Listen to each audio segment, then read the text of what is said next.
जय हिंद। आज के हिंदी अखबार विश्लेषण में आप लोगों का हार्दिक स्वागत है। Very good morning friends. बुधवार 23 नवंबर 2022 मार्गशीर्ष कृष्ण पक्ष अमावस्या विक्रम संवत 2079 पुण्यागंक हिंदुस्तान अखबार से शुरू करते हैं। बगैर समय नुकसान किए बगैर आगे बढ़ते हैं। सीएम नीतीश कुमार ने कोसी पुनर्वास योजना की समीक्षा की।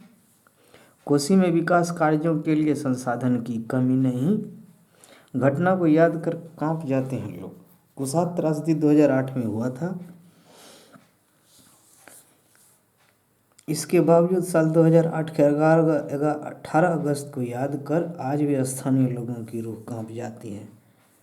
उनमें लाखों लोग बेघर हो गए थे और सैकड़ों की जान चली गई थी। नेपाल के कुशहा गांव के समीप लगभग कोसी डैम का तटबंध बह गया था। इस प्रभाव में नेपाल के करीब 3 दर्जन गांव आ गए थे। इसके साथ बिहार की 4 से 41 गांव इसकी चपेट में आ गए थे। इस दौरान बाढ़ से सहरसा में 41, मधेपुरा में 272, सुपौल जिले में 273 लोगों की मौत हो गई थी। सरकारी आंकड़े हैं। हालांकि 226 मृतकों के परिजन को 2.5 लाख रुपये की मुआवजा दी गई थी।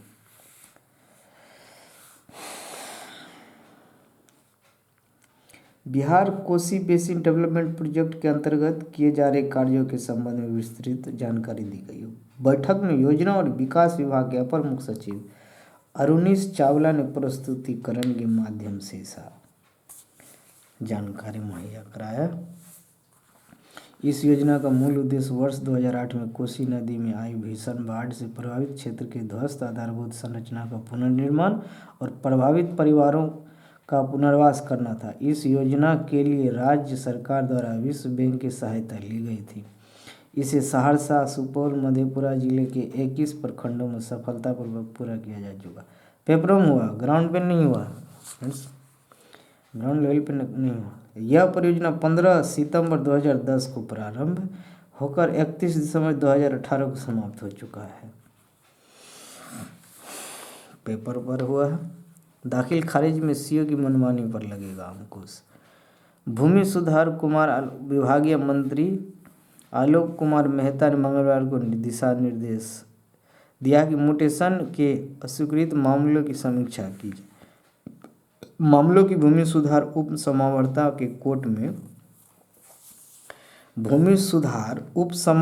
के कोर्ट में अपील करने का प्रावधान है, किंतु यह देखा जा रहा है कि सीओ के स्तर से अस्वीकृत मामलों का आवेदन दोबारा उसी न्यायालय में दे दिया जाता है और दोबारा उसका निष्पादन भी कर दिया जाता है।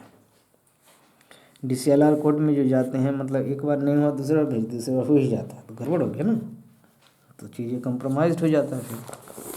और इस क्षेत्र में काफ़ी ज़्यादा हो रहा है। पीएम मोदी के 71,000 से अधिक युवाओं को दिए नियुक्ति पत्र। 45 स्थानों पर देश भर में युवाओं को नियुक्ति पत्र दिए गए। चुनावों की वजह से गुजरात और हिमाचल में नहीं बटी। प्रधानमंत्री नरेंद्र मोदी ने मंगलवार को 71,000 से अधिक युवाओं को नियुक्ति पत्र सौंपे। इस मौके पर उन्होंने कहा कि युवाओं को रोजगार देने का यह सिलसिला अनवरत जारी रहेगा। केंद्र के 1.5 साल में 10 लाख कर्मियों की भर्ती के ऐलान के तहत रोजगार मेले का आयोजन किया जा रहा है। पहले चरण में पिछले माह पीएम ने 75,000 नियुक्ति पत्र सौंपे थे। पीएम ने वीडियो कॉन्फ्रेंसिंग के जरिए युवाओं को संबोधित किया। कोरोना महामारी यूक्रेन की युद्ध का जिक्र करते हुए उन्होंने कहा कि कठिन आर्थिक हालात की बावजूद से दुनिया में युवाओं के सामने नए अवसरों का संकट है, लेकिन भारत में सरकारी और गैर सरकारी दोनों ही क्षेत्रों में नई नौकरियों की संभावना बढ़ रही है। पाठ्यक्रम पर दिखेगा स्थानीयता की छाप। एनसीईआरटी ने बिहार 43 डाइट 1.20 लाख आंगनबाड़ी केंद्रों से भी सुझाव मांगा। 1,20,000 आंगनबाड़ी केंद्रों से भी सुझाव मांगा है। 43 डाइट एनसीईआरटी बिहार से भी मांगा है। एनसीईआरटी ने 300 पेज का दस्तावेज सुझाव के लिए भेजा। एनसीईआरटी द्वारा सभी राज्यों को 300 पेज में राष्ट्रीय शिक्षा नीति दस्तावेज भेजा गया है। इसमें स्थानीय परिप्रेक्ष्य में संस्थान के सामने अंकित बिंदु पर सभी संस्थान अपना सुझाव देंगे। इसमें डाइट, आंगनबाड़ी केंद्र, प्राथमिक शिक्षक आदि के लिए अलग अलग बिंदु अंकित किए गए हैं। सभी को उसी मानक पर अपना सुझाव देना है। सभी डाइट, आंगनबाड़ी केंद्रों के साथ प्राथमिक शिक्षक, डीईओ, डीपीओ आदि से सुझाव मांगे गए हैं। सभी को 10 दिनों के अंदर सुझाव की कॉपी भेजनी है। इसके लिए सभी संस्थान अपने स्तर पर कार्यशाला आयोजित कर सुझाव लेंगे। सज्जन आर निदेशक, एनसीईआरटी। टैक्स चोरी में 27 जिलों के 32 कोचिंग संस्थानों पर छापेमारी। सिमुलतला पीटी में 1200 पास, मेंस 22 दिसंबर को होगा। बिहार बोर्ड ने सिमुलतला आवासीय विद्यालय में 6ठी कक्षा में नामांकन के लिए प्रारंभिक शिक्षा का रिजल्ट जारी कर दिया है, जिसमें 1200 परीक्षार्थियों का चयन मुख्य परीक्षा के लिए किया गया है। बोर्ड के मुताबिक मुख्य परीक्षा 22 दिसंबर को ली जाएगी। रिजल्ट बोर्ड वेबसाइट http://secondary.biharboardonline.com पर देख सकते हैं। कंग्रेचुलेशंस बच्चों, जो क्वालिफाई आप लोग किए हो। चलो ठीक से करो, अच्छे से करो, मन लगा के करो, फालतू फालतू चीज़ों में मत रहो, मन लगा के करो, आगे बढ़ो। जरूरी है बी फोकस्ड होकर काम करो, यही जरूरी है, बस यही जरूरी है, बाकी कुछ जरूरी नहीं है। ना कि लड़ाई बना गुजरात चुनाव। नलिन मेहता, यहाँ अब आम आदमी पार्टी की आमद का अर्थ है कि 3 दशकों से गुजरात की राजनीति को टेक देने वाली द्विदलीय व्यवस्था को चुनौती मिलने जा रही है। देखिए क्या कुछ है। सन 1989 के आम चुनाव से ठीक पहले, जब देश की ज़्यादातर राज्यों में कांग्रेस का शासन था, तब भारतीय जनता पार्टी की गुजरात इकाई के अपेक्षाकृत युवा और अचर्चित कार्यकर्ता नरेंद्र मोदी ने तत्कालीन पार्टी अध्यक्ष लालकृष्ण आडवाणी को एक संदेश भिजवाया। वह दरअसल भाजपा और चिमन भाई पटेल के जनता दल के बीच सीट बंटवारे के समझौते का विरोध कर रहे थे। उस वक्त राजीव गांधी का भारत उफान पर था। लोकसभा चुनाव का आह्वान किया गया था और भारतीय राजनीति के नियम फिर से गढ़े जा रहे थे। अहमदाबाद से उस युवा पार्टी सचिव ने गुजारिश की थी, हमें अकेले चुनाव लड़ना चाहिए। आडवाणी ने उस अनुरोध को स्वीकार कर दिया। भाजपा गुजरात में अपने सहयोगी दलों को और टिकट देने पर राजी हो गई। अब नतीजे आए तो राज्य में पहली बार भाजपा सबसे बड़ी पार्टी बनकर उभरी। उसने यह करिश्मा 6 वर्ष बाद हुए विधानसभा चुनाव में भी दोहराया। तब से गुजरात में बीती 3 दशकों में उसकी यह उपलब्धि चुनाव बरकरार है। सोनिया गांधी युग 1998 के बाद में कांग्रेस भले गुजरात में नंबर 1 पार्टी नहीं बन सकी, लेकिन उसके पास हमेशा से एक भरोसेमंद वोट बैंक रहा है। बीते 20 वर्षों में नरेंद्र मोदी के मुख्यमंत्रित्व काल में भी कांग्रेस का वोट प्रतिशत 38 से 41% के बीच बना रहा है। दूसरे शब्दों में कहे तो 3 में से 1 गुजराती ने कांग्रेस की हार को देखते हुए भी वोट दिया है।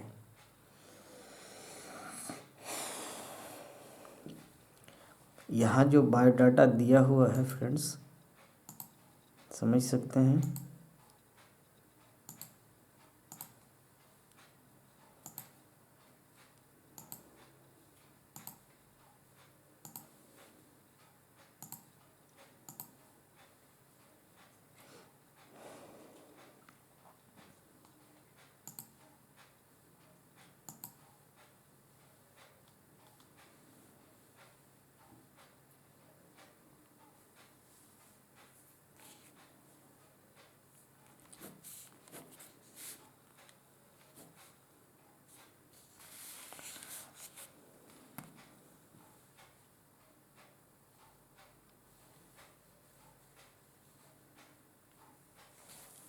नौकरियों का मेला।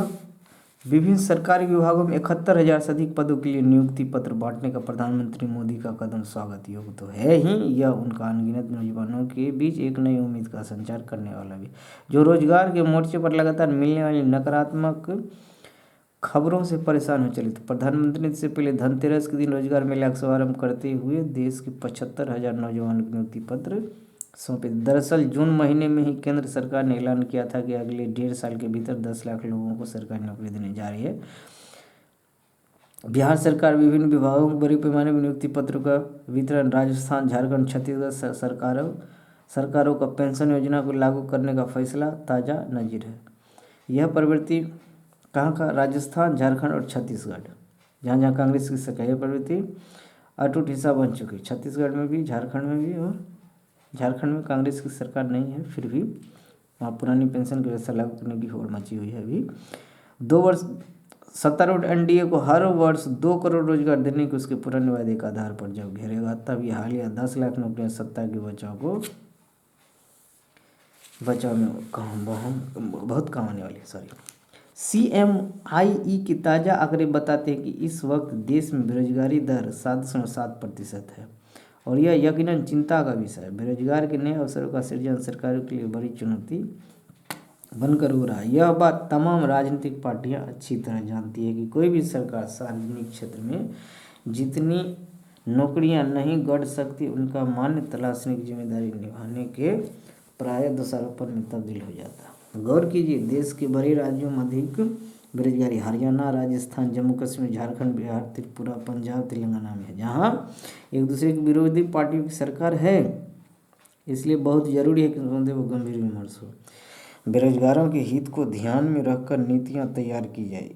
हम इस तथ्य को नज़रअंदाज नहीं कर सकते कि चीन को पीछे छोड़ते हुए भारत अगले साल ही दुनिया की सबसे बड़ी आबादी वाला मुल्क बनने जा रहा है। अगले लोकसभा चुनाव में नौजवान वोटरों की संख्या 25 करोड़ होंगी। 2024 में वोटरों की संख्या इस देश में 25 करोड़ होने वाली है, जिनमें से लगभग आधे पहली बार वोट करेंगे। 25 करोड़ में 12.5 करोड़ पहली बार वोट करेंगे। अब कोई राजनीतिक दल इसकी अपेक्षाओं से गाफिल रहकर सत्ता की आकांक्षा नहीं पाल सकता।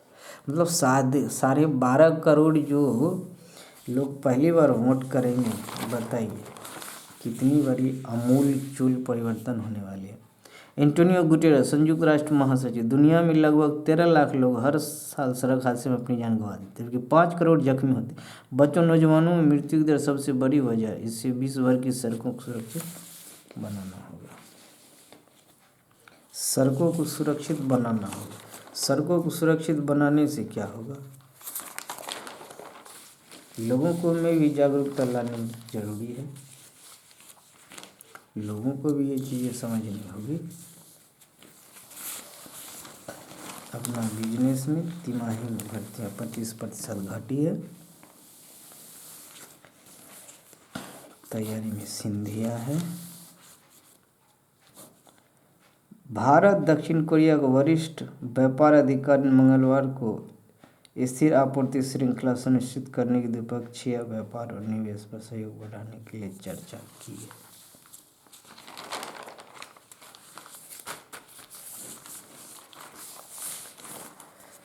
दुनिया में 51वें नंबर की टीम सऊदी अरब ने अर्जेंटीना को 2-1 से मात दी। ये कमाल हो गया है। मेसी की टीम को 36 मुकाबले के बाद हार मिली है। दोहा, मंगलवार को अर्जेंटीना के खिलाफ ऐतिहासिक जीत के बाद खुशी से उछलते सऊदी अरब के खिलाड़ी। कतर में इतिहास बन गया पहला गोल। विश्व कप उद्घाटन मुकाबले में कतर के खिलाफ इक्वाडोर का पहला गोल अपने आप में एक रिकॉर्ड बन गया। पहली बार किसी कप्तान एनर वेलेंसिया के द्वारा विश्व कप के इतिहास में पहला गोल दागा गया। इसके अलावा पहली बार पेनाल्टी के जरिए किसी विश्व प्रतियोगिता का पहला गोल आया।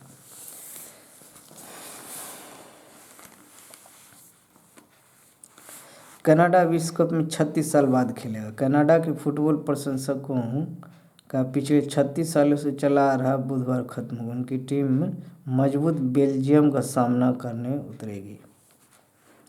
से पहली बार विश्व कप में पहुंचा, तब कनाडा विश्व कप में एक भी गोल नहीं कर सका था।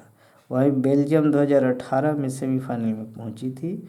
सेमीफाइनल में 2018 का उप विजेता कौन था?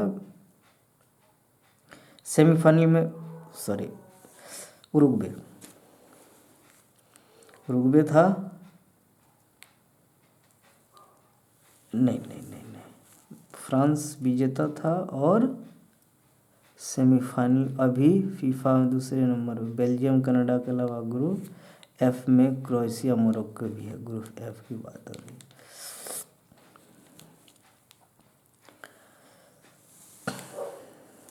कौन था? कैमरून था उप विजेता। वेल्स ने अमेरिका को ड्रॉ पर रोक लिया है। बहुत अच्छा खेला वेल्स। नए प्रारूप में खेला जाएगा अगला T20 विश्व कप। बिहार में मणिपुर को पारी 232 रनों से हराए। बांटा जाएगा। कुछ इरर्स आ जाए तो फ्रेंड्स थोड़ी सी नज़रअंदाज करेंगे। ऐसे मैं कोशिश करता हूँ इरर ना हो।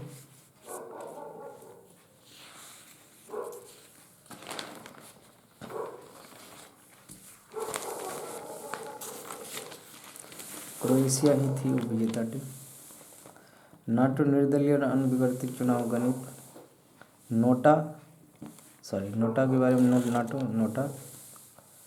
भाजपा और कांग्रेस के बीच गुप्त समझौता। केजरीवाल क्या सरदार पटेल का अपमान। कांग्रेस कोई सरकार नहीं, कोई कसर नहीं छोड़ी। कांग्रेस ने कोई कसर नहीं छोड़ी। देश के युवा राष्ट्र को सबसे ऊपर रखे। स्टार्टअप से लेकर स्वरोजगार तक, स्पेस से लेकर ड्रोन तक आज भारत में युवाओं के लिए चौतरफा नए अवसरों का निर्माण हो रहा है। आज हमारे देश के सेवा निर्यात के मामले में दुनिया की एक बड़ी शक्ति बन गया है। ऑस्ट्रेलिया से 6000 उत्पादों का मुफ्त व्यापार। ऑस्ट्रेलियाई संसद ने मंगलवार को भारत के साथ मुफ्त व्यापार समझौता FTA को मंजूरी दे दी। इससे भारत की 6000 से अधिक उत्पादों को ऑस्ट्रेलियाई बाजार में शुल्क मुक्त पहुंच मिलेगी। FTA लागू होने के बाद भारत और ऑस्ट्रेलिया दोनों को ही बड़ा लाभ होगा। कपड़ा, चमड़ा, फर्नीचर, आभूषण, मशीनरी सहित भारत की 6000 से अधिक उत्पादों को ऑस्ट्रेलियाई बाजार में शुल्क मुक्त पहुंच मिलेगी। इसके तहत ऑस्ट्रेलिया लगभग 96.4% निर्यात मूल्य के आधार पर के लिए भारत को शून्य सीमा शुल्क पहुंच की पेशकश कर रहा है। इसमें कई उत्पाद ऐसे हैं जिस पर वर्तमान में ऑस्ट्रेलिया में 4 से 5% तक सीमा शुल्क लगता है, अब नहीं लगेगा। कार्यक्रम कर्मयोगी प्रारंभ की शुरुआत की चर्चा के। फिल्म महोत्सव में लोहारी स्वतंत्रता आंदोलन से जुड़ी यादें। स्वतंत्रता सेनानियों पर नई लॉन्च की गई नेटफ्लिक्स एनिमेशन सीरीज भी प्रदर्शित की गई है। हाल के केंद्र में जलियांवाला बाग का प्रतीकात्मक शहीद कुआं है। स्वतंत्रता संग्राम के गुमनाम नायकों को श्रद्धांजलि अर्पित किया जा सकता है। गोवा में चल रहे भारतीय अंतर्राष्ट्रीय फिल्म महोत्सव इफ्फी के दौरान सिनेमा में स्वतंत्रता आंदोलन से जुड़ी एक अनूठी तकनीकी नवाचार प्रदर्शनी भी कराई गई। स्वतंत्रता आंदोलन और सिनेमा विषय पर यह प्रदर्शनी लोगों को खास आकर्षित कर रही है। केंद्रीय संचार ब्यूरो की टीम ने इसे आज़ादी के अमृत महोत्सव पर केंद्रित किया है। मेघालय में पुलिस फायरिंग के दौरान 6 लोगों की मौत। गुवाहाटी में असम मेघालय सीमा पर वेस्ट कार्बी आंगलोंग जिले में मंगलवार को अवैध लकड़ी ले जा रहे ट्रक को पुलिस ने रोके जाने से हिंसा भड़क गई। इनमें से एक वनकर्मी समेत 6 लोगों की मौत हो गई। कई जिलों में इंटरनेट सेवा बंद कर दी गई है। वेस्ट कार्बी आंगलोंग के SP इमदाद अली के अनुसार अवैध रूप से लकड़ियां लेकर जा रहे ट्रक को मेघालय सीमा पर असम वन विभाग के एक दल ने तड़के करीब 3 बजे मुकरू इलाके में रोका। वह वेस्ट जयंतिया हिल्स जिले जा रहा था। वन कर्मियों ने चालक, सहायक और एक अन्य व्यक्ति को पकड़ लिया, जबकि एक अन्य भाग निकला। सुबह करीब 5 बजे मौके पर खंजर और अन्य हथियार लेकर मेघालय के लोगों की भीड़ जमा हो गई और गिरफ्तार लोगों की रिहाई की मांग करने लगे। भीड़ ने वन विभाग के कर्मियों और पुलिस को घेर लिया, उन पर हमला किया, जिसके बाद स्थिति को नियंत्रित करने के लिए अधिकारियों को गोली चलानी पड़ी।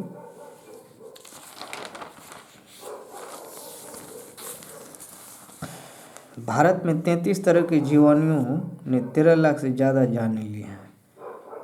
लैंसेट में प्रकाशित global burden of disease studies 2019 की रिपोर्ट में दावा है 6.8 लाख लोगों की मौत भारत में 2019 में सिर्फ 5 जीवाणुओं के कारण हुई है।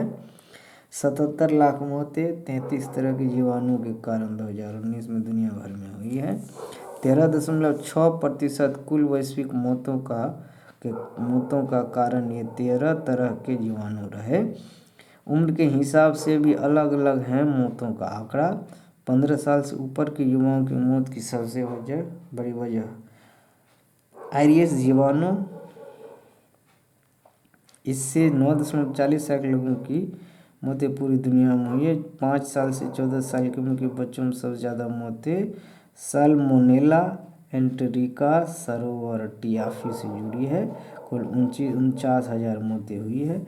5 वर्ष से कम उम्र में और नवजात शिशु के बड़े बच्चे में एस निमोनिया घातक रोगजनक था, इससे 2.25 लाख मौतें हुई है। 1.2 लाख मौतें नवजात शिशु के निमोनिया के कारण हुई है। भारत में पाए जाने वाले 5 खतरनाक जीवाणु ई कोलाई, दूसरा एस निमोनिया, तीसरा के निमोनिया, एस ऑरियस, ए बाउमानी।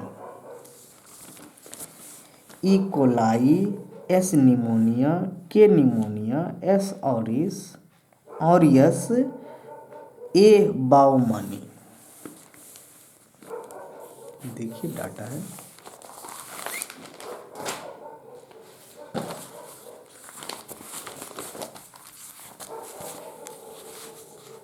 Dainik Jagran, very good morning everybody.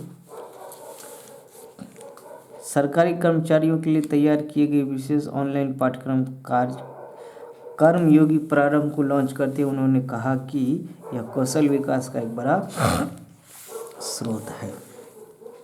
Goa और त्रिपुरा में भी 24-28 नवंबर को रोजगार मेले आयोजन किए जाएंगे, मोदी जी का कहना है। दादर नगर हवेली और चंडीगढ़ में भी आयोजन की जाएगी।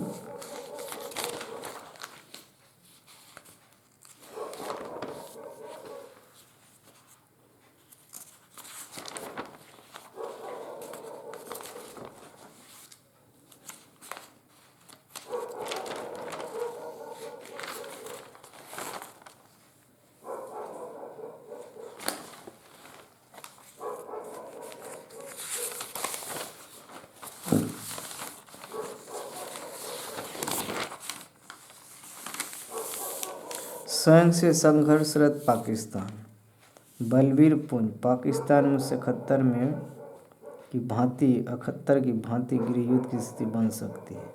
या तो सेना सीधा हस्तक्षेप करेगी या फिर पर्दे के पीछे से देश की कमान संभालेगी।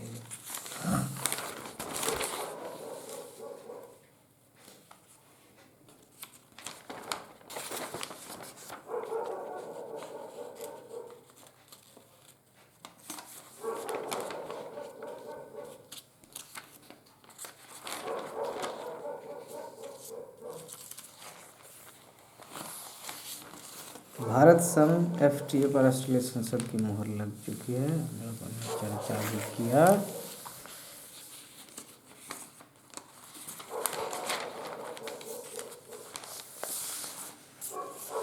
सऊदी अरब ने मेसी अर्जेंटीना को दिया बड़ा दर्द।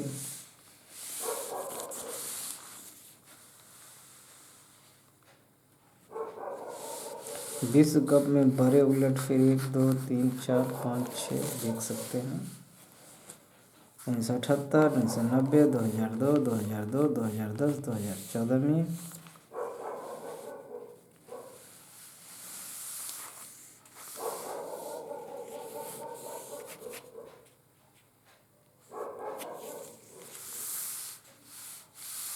अर्चना के पास बल्ला खरीदने के पैसे नहीं।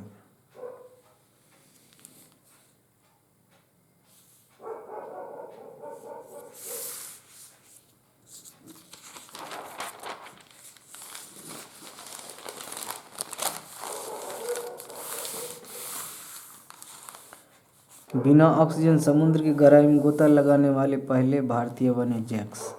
1976 में आज ही फ्रांसीसी तैराक जैक्स मायोल बिना सांस लेने वाले उपकरण की इटली के समुद्र में 100 मीटर की गहराई में गोता लगाने वाले दुनिया के पहले व्यक्ति बने थे। इस उपलब्धि की वजह से उन्हें डॉल्फिन मैन कहा गया। जैक्स आमतौर पर 5 मिनट तक सांस रोकने में सक्षम थे। भारत में पहली बार राष्ट्रमंडल खेलों का आयोजन हुआ। 1983 में आज ही भारत में पहली बार दिल्ली में राष्ट्रमंडल शिखर सम्मेलन का आयोजन हुआ। राष्ट्रमंडल खेलों का 7वां सम्मेलन था। इनकी मेजबानी भारत की तत्कालीन नरेंद्र गांधी ने की थी। रिट रोड गोवा में आयोजित किया गया था। भारतीय सिनेमा के महान पार्श्व गायिका गिनी जाती थी गीता दत्त। हम लोग जानते हैं गीता दत्त के बारे में, फिर भी डाटा सामने है फ्रेंड्स।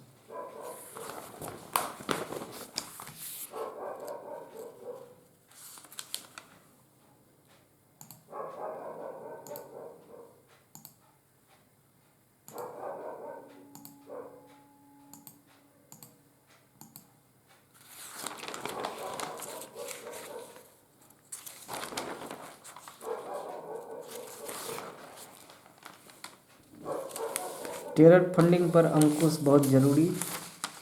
सुशांत सरीन।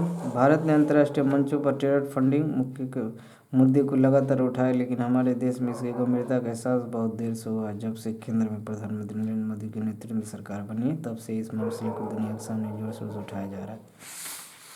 सुशांत सरीन देखिए टेरर फंडिंग का बायोडाटा।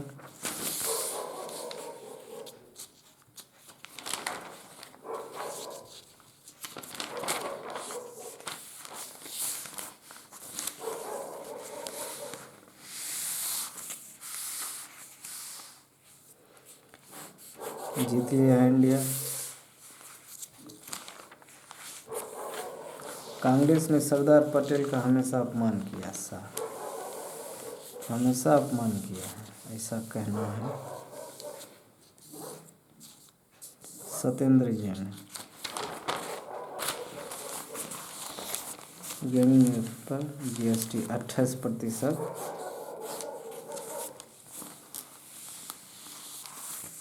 मंजूरी दी गई है। दैनिक भास्कर का है। कक्षा को 100 करोड़ की घोषित आय मिली है।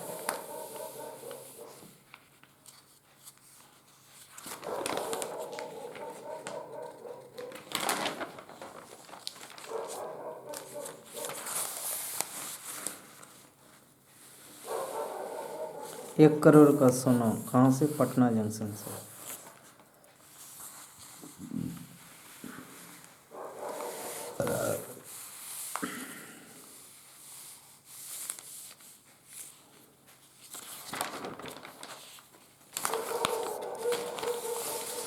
उम्मीद और हकीकत में बड़ा फर्क होता है। उम्मीद और हकीकत में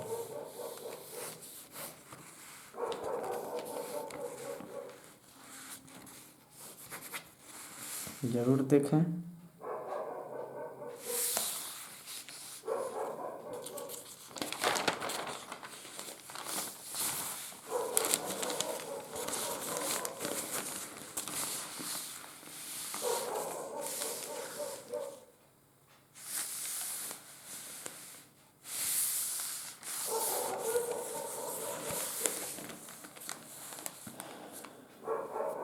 अब्बा सही था हम लोगों का आंसर। हम लोगों ने लगा था अब्बा। इस बार वर्ल्ड कप जीतने वाली टीम को कितनी राशि मिलेंगी? फीफा वर्ल्ड कप का फाइनल कितनी बार एक्स्ट्रा टाइम में जीता गया है? 9 बार। मेसी ने अपना पहला वर्ल्ड कप कब खेला था? लियोनेल मेसी ने अपना पहला वर्ल्ड कप कब खेला था? नहीं मालूम है। 2006 लियोनेल मेसी का। तो 2006 यदि देते हैं तो हम लोगों का हो गया ए आ।